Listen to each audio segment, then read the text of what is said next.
بسم الله الرحمن الرحيم الحمد لله رب العالمين والصلاة والسلام على أشرف المخلوقات وعلى آله وصحابته أولي الفضل والبركات mbokk yi nga xam ne yéen a safoo Malikiya TV ci biir réew mi ak bitim réew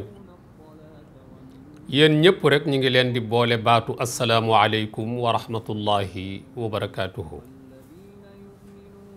dellu siwaat ci kàttanal yàlla ak ndimbalam di ànd ak yéen ci seen émission bi nga xam ne mooy alquraanul karim ak li ci aju su ngeen fàttalikoo fi ñu tegoon suñu baaraam ñun ñëpp moo di ne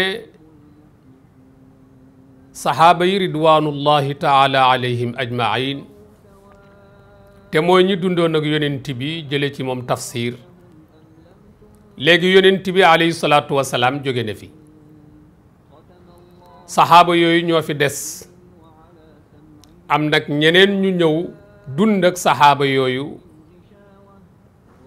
nga xam ne ñoom ñoo nekk deuxième promotion ci ñi nga xam ne dañ doon firi alquranul karim promotion boobu waxoon nañu leen ne ñenn ñi Màkka la ñu nekkoon ñenn ñi ñi ngi nekkoon Médine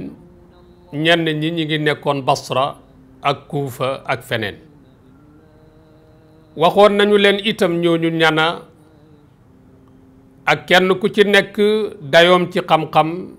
ak seeday boroom xam-xam yi ci moom tey jii nag ñi ngi ñëw ci troisième promotion muy at-tabaqa ath-thalitha xam nga ne ñooñu la ñuy tuddee taabi'u taabi'un bi nga xamee ne troisième siècle ci gàddaayu yonent bi alayhi salaatu wasalaam yegsi na dafa am benn classe beneen promotion boo xam ne moom it dafa ñëw ngir bay waaram ci toolu alquraanul karim ñooñu bi ñu ñëwee seen tafsir ñi ngi ko jëlee ci tafsiru saxaaba yi ak taabi'una yi leen jiitu classe boobu di tabaqa boobu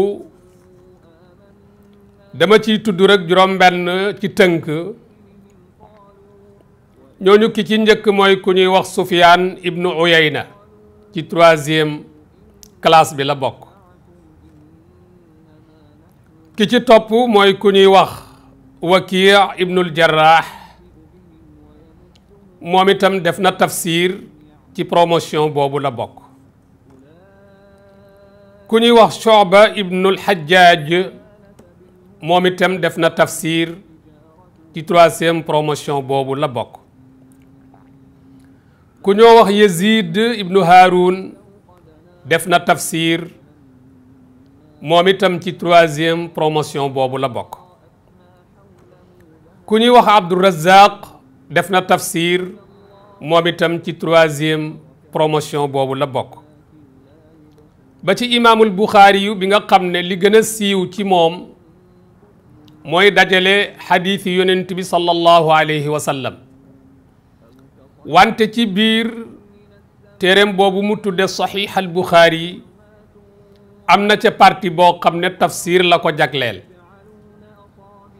ak ñeneen ñoo xam ne ay firikati alquraanul karim lañu woon bokkoon ci troisième promotion bi ci jamono yooyu nga xam ne ñoom ñooy troisième génération ci ñi nga xam ne dañoo firi alquraanul karim foofu noonu dama koy tënk noonu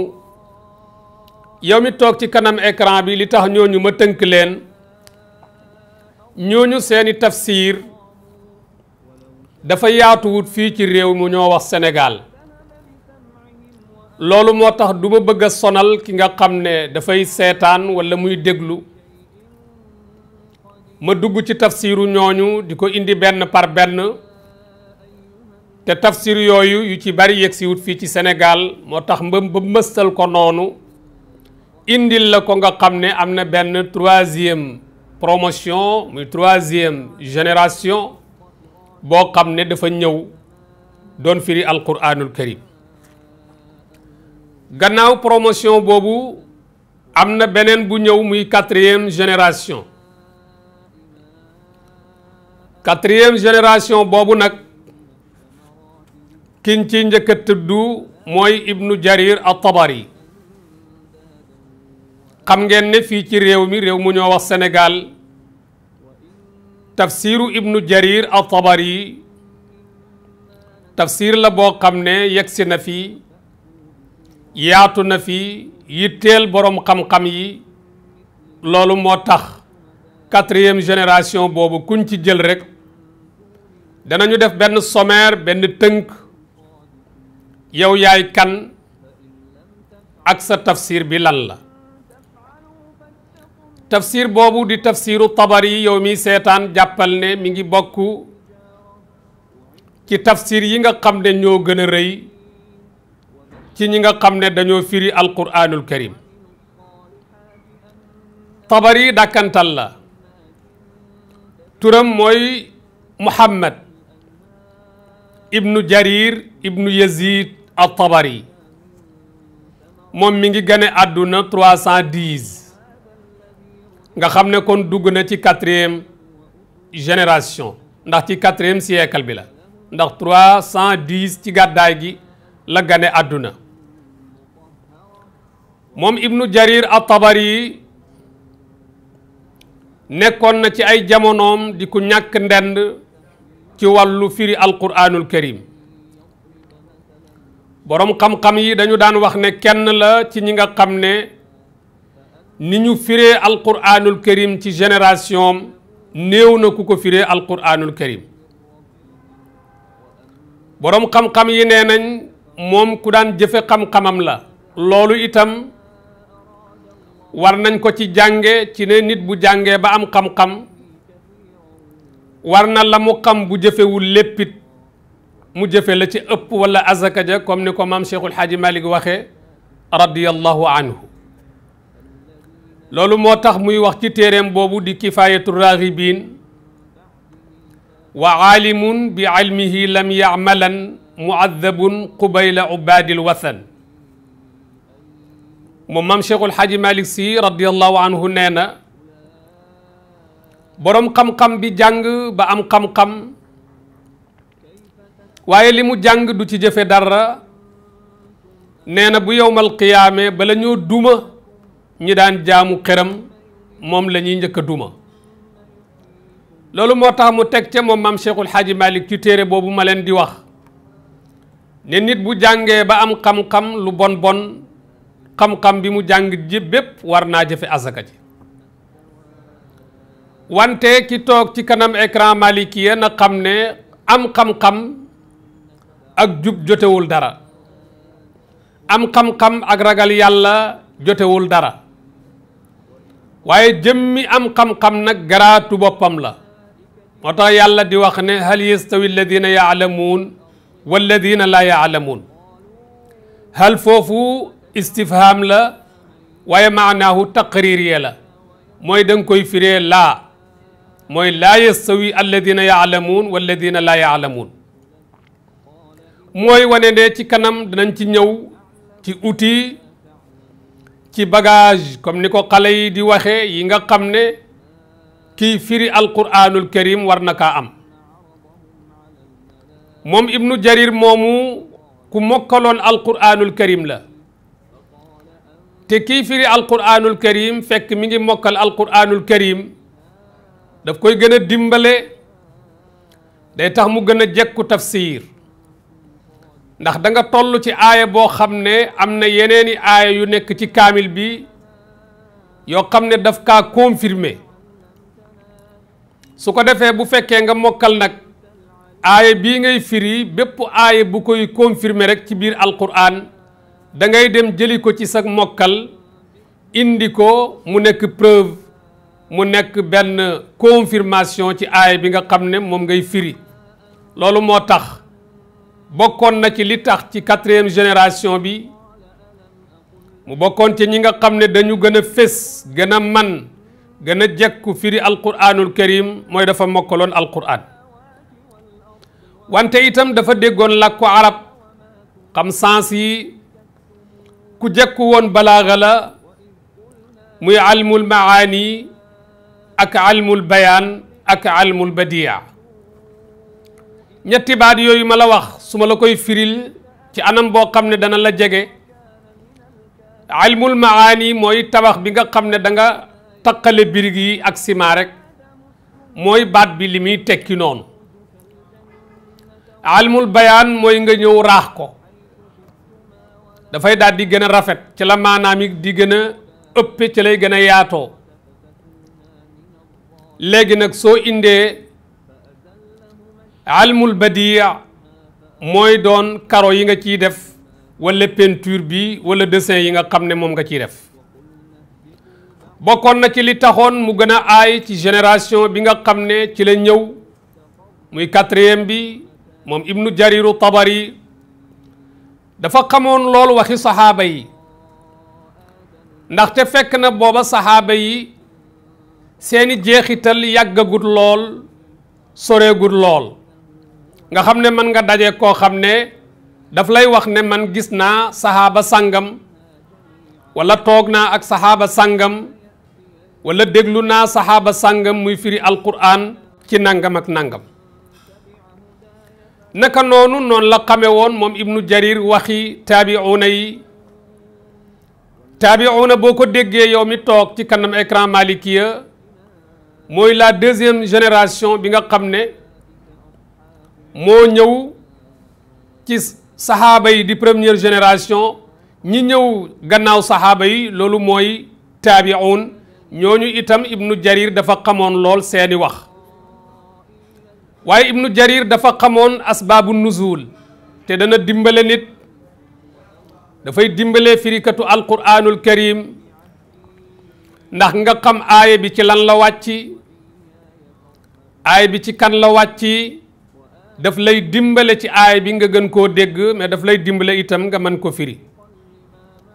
wante ibnu jarir dafa nekkoon itam koo xam ne dafa xamoon naasix ak mansuux muy atte boo xam ne dafa ñëw ñu dem ba yàgg yàlla dindi ko folli ko abrogé ko indi beneen atte ci palaasam moo tax yàlla di wax ci alquranul karim ca suratul baqara ma nansax min ayatin aw nunsiha nati bi xayrin minha aw misliha yàlla nee na su ma jëlee atte danaa fa indi beneen atte bu mel ni moom wala atte boo xam ne mooy gën a yomb ci ñi nga xam ne ci ñoom laa koy wàcce yii ma lim mooy wane ne tafsiram bi muy tafsiru tabari sénégalais yi noonu lañ koy gàttale lii moo taxoon mu bokk ci tafsir yi nga xam ne dafa am authenticité ndax li ko waral tafsiru naqli la tafsiru naqli mooy kii firi alquranul karim lépp lu muy wax daf naan jële ci diw jële ci diw jële ci diw ba ci diw ba keroog muy àgg ci yonent bi alayhi salaatu wasalaam loolu mooy tax ñu di ko tuddee at tafsir an naqli wala at tafsir bil ma'thur xam ngeen ne bindkat kenn ku ci nekk da nga am sa méthode bu bopp moom la ñuy tuddee manhaj ibnu jarir dafa amoon méthode boo xam ne moom bi muy tafsir moom la tegoon di ci firi alquranul karim bokk na ci méthode am bu ñëwee ci benn aaya saxaaba yi wax ci dafay indi li ci saxaaba yi wax xam nga ne waxoon nañu ne la alquranul karim bu yonent bi alayhi salaatu wasalaam jàllee saxaaba yi ñooy ñi ko gënoon a dégg ba ci biir saxaaba yooyu am na ku ci yonent bi alayhi salaatu wasalaam tànnoon muy Abdullah ibnu Abbas tudde ko turjumaan al Qur'an wante yemu ca daf daan indi waxi ñi nga xam ne ñoo ñëw gannaaw saxaaba yi moom ibnu Jarir ne lii taabi sàngam diw sàngam moo ko wax jële ko ca ñooñe nga xam ne dañu daan firi alquranul karim wante du ca yem su paree dafa def lu ñuy tuddee comparaison loolu itam dafay dimbale boroom xam-xam bi ki koy jàng di ko liir walla ki koy déglu dana gën a mën a xam fan lay teg tànkam foofu yaa ngi koy jànge ci lu ñuy tuddee tarjiix mooy dañu ñëw ci benn mbir am ku ci wax lii am ku ci wax lii muy ñaari wax yoo xam ne dafay mel ni dafa safaanoo ñu ne la ci usul i'maalul qawli xayrun min ihmaalihi maa am kan wax day jëfe ko moo gën neenal ko su fekkee mën naa nekk ñu ne kon ñaari wax yépp soo leen mënee boole jëfe ko da nga leen di boole ñu ne waaw su munta nekk nag ñu ne da ngay xool ñoom ñaar am na ci boo xam ne moo gën a wér morom ja nga tënku ca booba walla nga xam ne ñoom ñaar am na bu ci jiitu morom ja bi mujj a ñëw def ko nasx comme ñoom ñaar mënuñoo ànd ay technique la ay outil la ci wàllu usul ci wàllu fiqh ci wàllu tafsir ci wàllu hadith mboolem xam-xam yi nga xam ne dafa aju ci lislaam boo ñëwee ci masala mu mel noonu ngay def ba yegsi ci résultat waaye nag diw moo wax loolu moo tax moo gën a wér kenn du ci xamee lu wér ndax diwa ko wax imaamu aliyin radiallahu anhu daf daan wax ne kenn du ne lii diw moo ko wax moo tax dëgg la dangay xam ne diw mii ku dëggu la ñu xam ne lii mu wax dëgg la moom ibnu jarir at-tabari bokk na ci méthode am léeg-léeg nga gis mu dem ci benn aaya mu am li'raab mu indi ko mooy li ñuy tudde analyse bi may wax nag mi ngi jëm ci wàllu texte boo xam ne dañ la ko jox ci diggante sujet ak verbe ak complément bokkul ak analyse bi nga xam ne dañu jël ay wax walla ay fee tegal la ko nga di ko décortiquer waxuma boobu bi ma njëkkoon a wax moo ma tax di wax loolu dafay wane ne moom ibnu jariru tabari ku lufoon la ci xam-xam mooy rasaaxatu qadam ci wàllu naxwu te loolu itam dafay dimbale nit ki nga xam ne dafa jekku naxwu daf koy dimbale ci buy firi alquranul karim firéem dafay wér dafay rafet wante itam da nga ko fekk mu ñëw ci aaya boo xam ne day wax ci atte mu dugg ci biir aaya bi di génne atte yi di dendale kooku daal mooy ibnu jarir at-tabari tafsiram bi bokk na ci tafsir yi nga xam ne ci tafsir yi gën a wér la bokk sañu ñoo wax ne moo gën a wér ndax bépp tafsir boo jël dendale kook beneen day am lu mu ko gën a wérle bële am fu mu ko gën a wérle loolu moo tax doo wax ne tafsir sàngam moo gën a wér mutlaqan moom ibnu jarir loolu moo tax boroom xam-xam yi dañu ne moom daal amul ndend ci at tafsiru naqli muy kuy firi alquranul karim te lépp lu mu la wax daf naan la fii laa ko jële diw jële ko fii diw jële ko fii ba ci yonent bi alayhi salaatu wasalaam walla ba ci saxaaba yi kon bankal sa baaraam kooku mooy ki njëkk ci 4e génération su ko defee daal di ngay am benn idée générale ci boo déggatee tafsiru ibnu jarir at-tabari da nga daal di xam ki ko def yan critère moo nekk ci moom tuddal naa la ko da nga daal di xam ban méthode moom la doon firee alquranul karim am na lu ma la ci indil ci ngay daal di xame ne benn tafsir la boo xam ne man su may wut tafsir mën naa dem jënd ko ndax tafsir bii kat li ñu ma wax ne kuy tafsir noonu lay mel ak tafsir bu wér nii lay mel ñaar yooyu daje na ci tafsir bi kon man su may wut tafsir su ma neexee ma dem jënd tafsiru Tabari yàlla nañu ko yàlla fayal. ku ñaareel kii bu ngeen demee imaamu Nawawiyu radiyallahu anhu mi ngi tagg ci téereem boobu ñuy wax at-Tahzib di tagg ibnu Jarir at-Tabari moom nee na man dey ci sama xam-xam moom imaamu Nawawi mooy wax nee na man ci sama xam-xam ci tafsir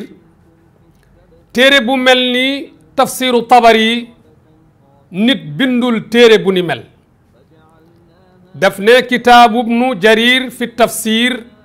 lam yusannif ahadun mislahu nee na man daal ci li ma xam ci tafsir moom imaamu Nawawi mooy wax nee na li ma xam ci tafsir ak li ma ci jàng ak li ma ci yër ak comparaison bi ma ci def muy dendale tafsir ak tafsir dendale firikat ak firikat dendale méthode ak méthode nee na gisuma kenn ku bind tafsir ci génération bu ibnu Jarir at-Tabari bu mel ni bi nga xam ne moom la def ku ñuy wax Abu Hamid al Isfarayini yi moom mooy sëriñu imaamu Shafii bi ngeen xam Abu Hamid al Isfarayini yi boobu nag nee na su fekkoonte ne nit dafa jële avion fii ci Sénégal ñu ne ko foo jëm mu ne Chine laa jëm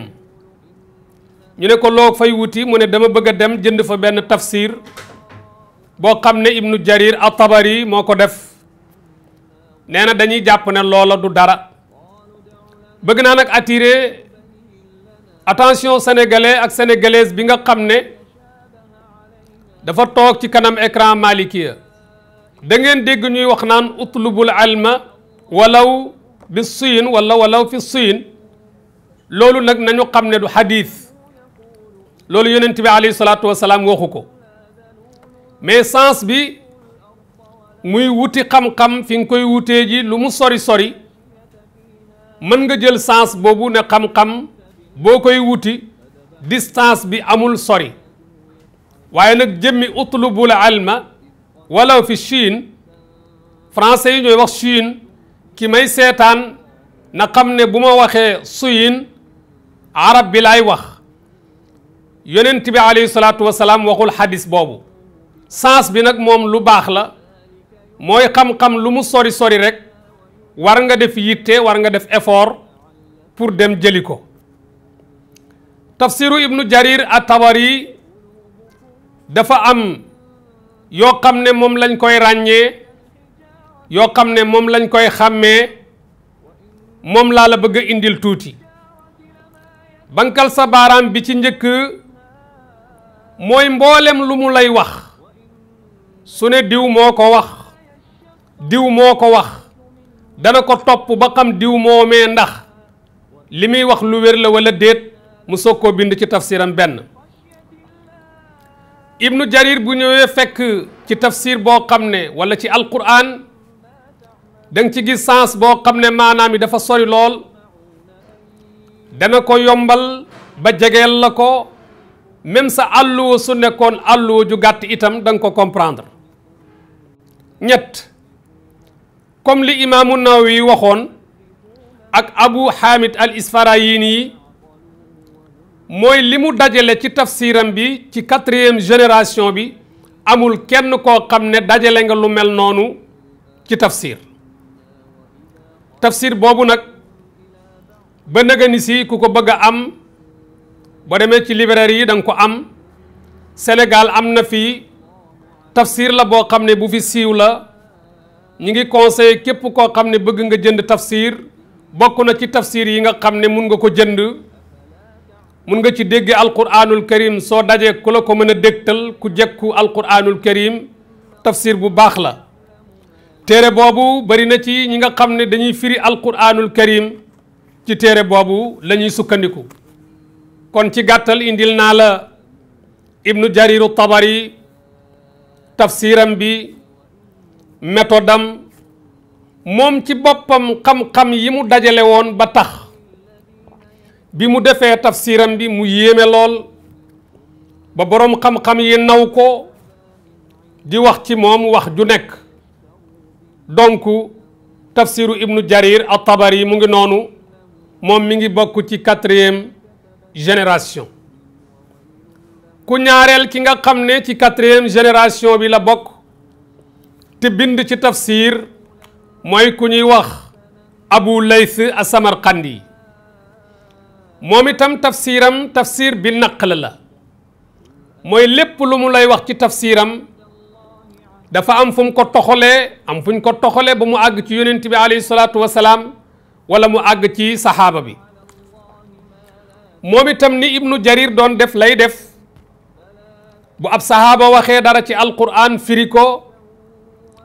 day ñëw ca wax ja ne la saxaaba sàngam moo ko wax. bu fekkee taabi'una moo ko wax mu ne la taabi sàngam moo ko wax. li ko wuutaleeg nag ibnu jarir mooy moom dana wax ne diw moo ko wax waaye nag du wax ne diw moomu ci kan la ko jële li ñuy tudde as-sanad. kon da ngay daal di gis ne ibnu jarir at-tabari am na lu mu ëppalee Abu Layth as-Samarqandi ndax ki nga xam ne daf naan lii diw moo ko wax waaye mi ngi ko jële ci diw mu jële ko ci diw ba ci diw ba ci yonent bi ak ki nga xam ne daf naan lii diw moo ko wax waaye waxul ci kum ko jële ku njëkk ki moo gën a dëgërle te mooy ibnu jarir at-tabari. tafsiru Abu Layth as-Samarqandi boobu mi ngi nekkoon ci ñaari tom ñi ngi ko njëkkoon a yóbbu ci Azhar bi nekk Égypte. tafsir la boo xam ne moom itam képp kuy wut téere tafsir su fekkee mën nga koo amit tafsir bu baax la